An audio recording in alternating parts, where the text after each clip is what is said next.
that next year, next summer, all of those tests will begin to be released, and they'll have to be re-released every 3 years. It is my belief that once those tests are out there in the public domain, people are going to go, this is crazy. 9 plus 6 really does equal 15. And people will get angry, and that will lead. When you bring problems into the light, you oftentimes solve them. And so I'm very excited about that. Also on education, I worked with Senator Mayfield. She and I ran a bill together that became law that will help with the problem that we have in education today, where people who work in the school system are forced to retire in the middle of the school year. It happened to my son when he was in first grade. His teacher was yanked out of the classroom in the middle of the year to help fill a job that had been started because someone had retired in November.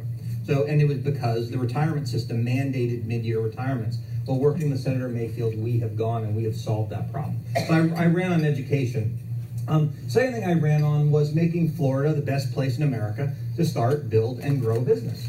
Now, I was a businessman for 22 years. I am a terrible politician, but I know a little bit about how to build business. And I thought the purpose of government was sort of keep the rules the same, stay out of our way, don't overregulate, don't overburden us, and then let us go and build our business. And I was wrong. It turns out that the purpose of government is to hand out money to well-connected companies in order to help them be profitable. I didn't know this. So, I'm actually very stupid. I mean, when I moved to Florida, I moved back to Florida permanently 12 years ago. What I should have done is say, hey, I'm thinking about moving my business back to Florida, but only if you'll give me a lot of money. And apparently I could have gotten a big check out of the process. Well, we don't think that's a great way for businesses to operate.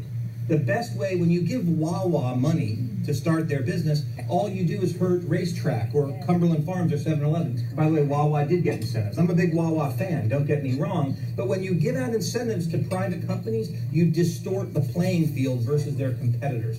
And so we, in order to make Florida a better place to start, build, and grow a business, we, in my first year, it wasn't my bill, but along with others, we've eliminated the state's ability to hand out checks to individual companies. Can't do that anymore. What the state can do is create the means for companies to succeed. So instead of giving a particular space company money to come to Florida, the governor can create a engineering program to create space engineers, or he can build infrastructure that'll make lots of companies want to come. Government creates the framework where companies want to come. And we've done a lot of good work on that. We've cut taxes. The focus is, let's make people want to come to Florida because of all the good things we do, not because we have to bribe them to come here. The third thing I ran on was fixing the Indian River Lagoon. And my first session, I introduced a bill, which we'll probably revisit again next year, which would have dealt with septic tanks, which fundamentally is the core cause of a lot of the problems that we have in the Indian River Lagoon. Something that people don't know is even if your septic tank works perfectly well, it does not remove the nutrients that is what all of these algae feed on. It's not, what's causing damage to the Indian River Lagoon is not fecal matter, it's not bacteria, although those things exist. It is phosphorus and nitrogen that a lot of this bacteria, that these algae eat. And septic tanks do not remove it at all. They put it straight in. That's not the purpose. The purpose of a septic tank is to get sort of the really sort of unhealthy stuff out. So we have to deal with that problem. But when I was running that bill, I had two groups that opposed it. The first group was one that just had selfish reasons. They don't want to deal with septic tanks. They want to pretend everything is fine. But the second group was regular people who would come up to me and they would say to me, Randy, how can you ask me to change what I do with my septic tanks when the local politicians put raw sewage into the Indian River Lagoon every time that it rains? And by the way, whereas septic tanks may be a bigger problem overall than the raw sewage, I don't believe in the do as I say, not as I do method of governing. The politicians can't say, well, you can't have a septic tank, but every time it rains, I can put sewage into the lagoon. And so in my second session, I stepped back from that. I didn't introduce that bill. Senator Mayfield can file as many bills as she wants, which is frankly probably a blessing and a curse. I have a good excuse. If someone asks me to file a bill I don't want to run, I just tell them I can't. I only have 6. She doesn't have that same excuse. I can only file 6. It's a House rule. And so I took the slot that I would have run that septic bill, and because at the same time, many of you will remember this, at the same time, our county government released 22 million gallons of raw sewage into the Indian River Lagoon over 35 days. So the hurricane came. According to the local politicians, The hurricane lasted 35 days. I remember it being sort of a couple, but over 35 days, they released 22 million gallons of raw sewage directly into the Indian River Lagoon, and that's a big number. How do you wrap your head around that? 22 million gallons is about the equivalent of 1,000 swimming pools. So imagine you flushed your toilet enough times to fill up a swimming pool 1,000 times, then you dumped it in the Indian River Lagoon. That's what happened over 35 days. At the same time they were doing this, they chose to spend $14.5 million of taxpayer money. They chose to spend $7 million to build a basketball arena in Titusville, because that's what Titusville needs, is a basketball arena. They chose to spend $5 million on AstroTurf to subsidize a private business that wanted AstroTurf. They chose to spend $500,000 to build a museum to commemorate the careers of people who work in lighthouses, because that's something that I definitely want to take my kids to.